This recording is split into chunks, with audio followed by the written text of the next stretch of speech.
계속해서 마가복음의 말씀을 나누고 있습니다. 우리가 나누고 있는 6장은 9장까지 이어지는 예수님의 갈릴리 사역을 보도한 기사의 부분들입니다. 제자들을 둘씩 짝을 지어 각 마을에 파송하셨습니다.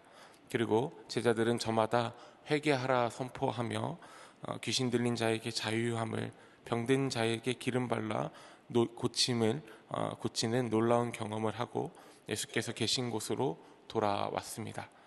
제자들의 걸음과 함께 33절 말씀을 보니 수많은 인파가 그들을 따라 예수님 앞에 달려왔습니다. 배를 타고 한적한 곳으로 가려는 예수님과 제자들의 일행을 뒤쫓은 인파를 바라보시며 예수님께서는 그 갈급한 마음을 목자 없는 양같이 여기셨다라고 성경은 기록하고 있습니다. 그 마음에 예수님은 그들에게 가르침을 주셨습니다. 귀신에게서의 노임과 병에서의 고침, 그리고 다 알지 못하는 하나님 나라의 가르침을 받은 백성들에게 예수께서는 날이 저물자 먹을 것을 주라 하셨었습니다. 할 수 없는 일을 맡은 제자들에게 하나님께서 뜻하시는 일에는 다른 재료와 불가능은 없다라는 것을 깨닫게 하시고 떡 5개와 물고기 2마리로 수많은 인파를 먹이셨습니다. 할 수 없는 일을 할 수 있는 힘이 예수께 있음이 선포된 후에 오늘 본문은 예수님의 재촉하심으로 제자들이 속히 자리를 옮기고 있음을 기록하고 있습니다. 본문 45절과 46절의 말씀 함께 읽습니다. 예수께서 즉시 제자들을 재촉하사 자기가 무리를 보내는 동안에 배 타고 앞서 건너편 벳세다로 가게 하시고 무리를 작변하신 후에 기도하러 산으로 가시니라. 아멘. 본문은 예수께서 즉시 제자들을 재촉하셨다라고 기록하고 있습니다.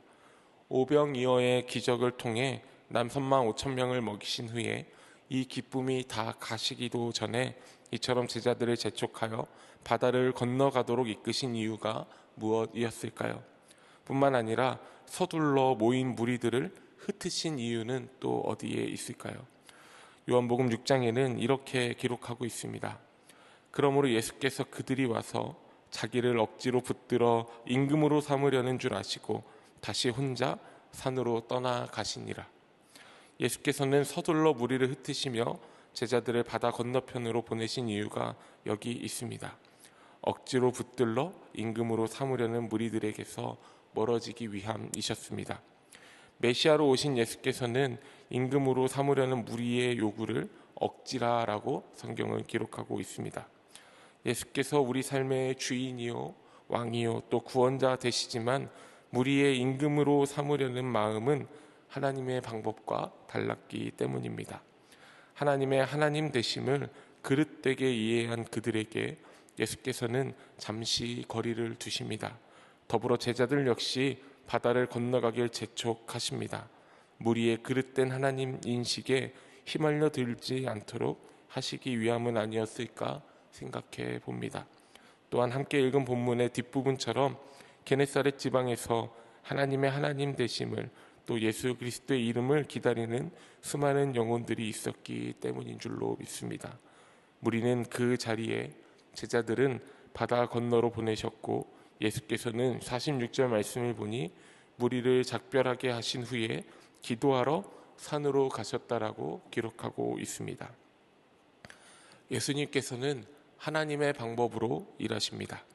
수없이 몰려온 사람들을 흩어 불러 보내는 것이, 제자들을 먼저 건너편으로 보내시는 것이 하나님의 방법이라 말할 수 있는 것은 예수께서는 공생의 걸음걸음 인간의 보다 나은 방법이라 여겨지는 것들로 또 보다 값비싼 것이라 여겨지는 것들로 찾아오는 사단의 유혹을 기도함으로 하나님과의 깊은 교제를 통해 분별하셨기 때문입니다.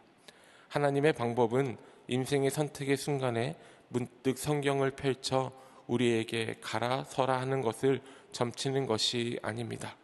예수께서 오늘 보이신 것처럼 하나님과의 깊은 교제 속에 하나님의 마음을 품고 인생의 걸음을 선택할 때에 하나님의 방법이 우리에게 이루어지는 줄로 믿습니다. 더 나은 것이라 여겨지는 것이 또 더 값비싼 것이라 여겨지는 것이 늘 하나님의 방법이 될 수 없습니다. 예수께서도 이것을 분별하기 위해 하나님과의 깊은 교제를 위해 늘 기도하셨습니다.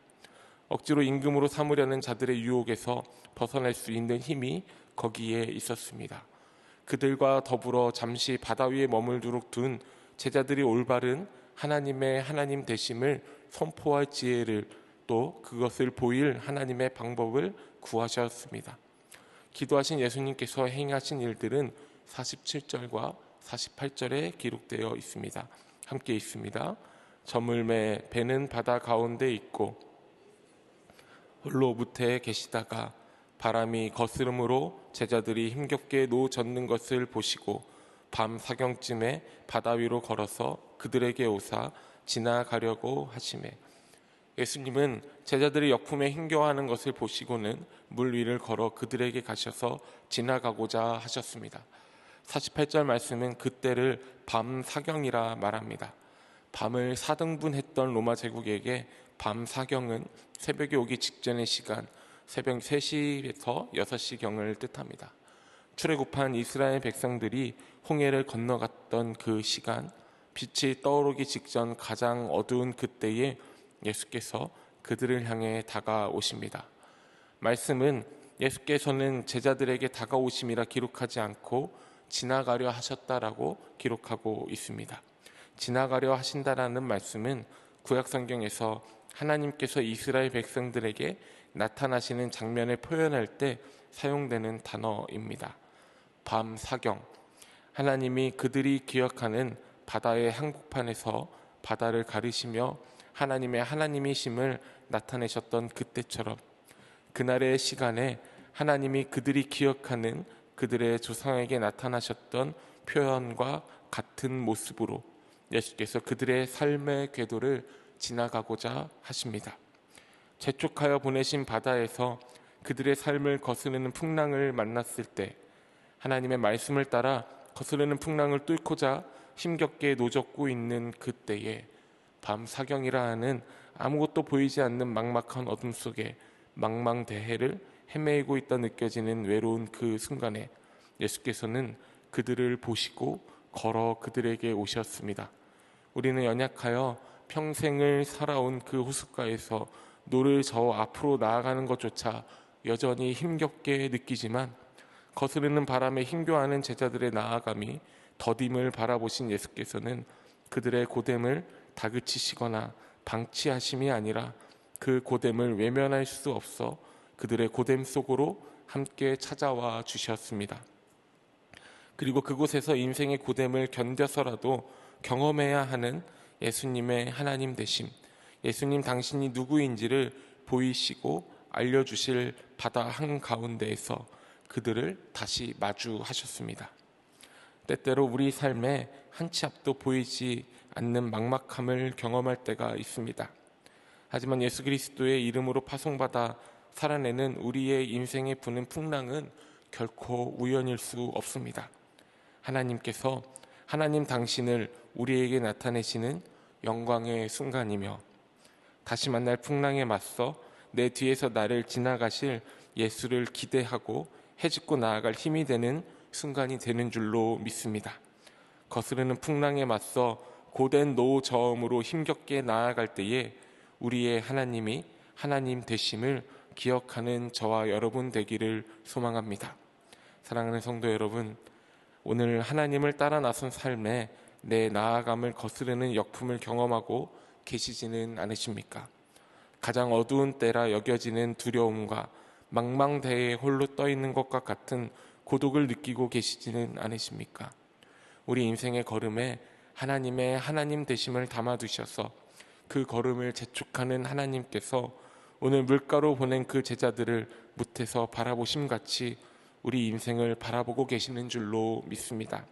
더불어 노를 저어 나아가는 인생의 고됨을 바라보시며 하나님의 때에 하나님의 방법으로 그 물 위를 걸어와 우리 삶에 하나님의 하나님 되심을 선포하실 줄로 믿습니다. 그러니 오늘 잠깐 경험하는 인생의 역풍에 두려워하지 않을 이유가 되시는 하나님을 기억하는 오늘 하루가 되시기를 소망합니다. 우리와 함께 하시는 예수께서 어떠한 분인지를 우리가 바로 볼 때에 우리 삶에 그 이름이 힘이 되는 줄로 믿습니다. 그 이름을 의지하는 오늘 하루가 되시기를 소망합니다. 기쁨으로 배에 영접하여 배가 가려던 땅에 이르렀던 것처럼 오늘 우리 삶에 그 이름을 기쁨으로 영접함으로 하나님께서 우리를 위해 예비하신 오늘 하루를 맞이하는 귀하고 복된 새벽이 되시기를 소망합니다.